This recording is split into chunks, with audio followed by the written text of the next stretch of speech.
देवाने आपल्या प्रतिरूपाचा मनुष्य निर्माण केला.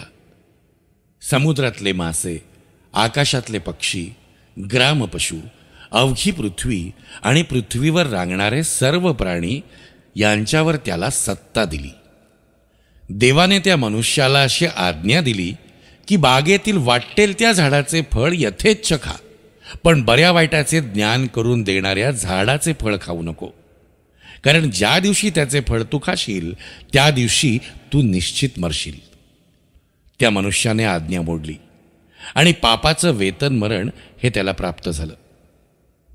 अशा रीतीने एका माणसाच्या द्वारे पाप जगात शिरलं आणि पापाच्या द्वारे मरण शिरलं.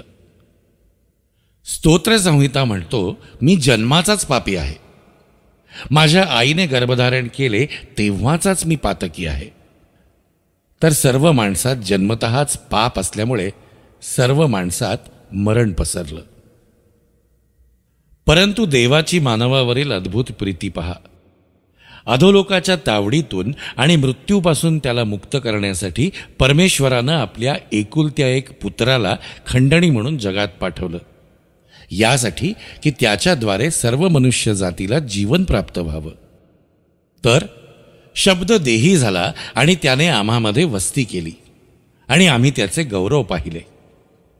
यशया संदेष्ट्याच्या द्वारे असे लिहिले आहे की आम्हासाठी बाळ जन्मला आहे, आम्हास पुत्र दिला आहे, त्याच्या खांद्यावर सत्ता राहील. त्याला अद्भुत मंत्री, समर्थ देव, सनातन पिता, शांतीचा अधिपती म्हणतील. अशा रीतीनं जगाचा तारणारा मुक्तिदाता येशू गायीच्या गोठ्यात जन्म आला.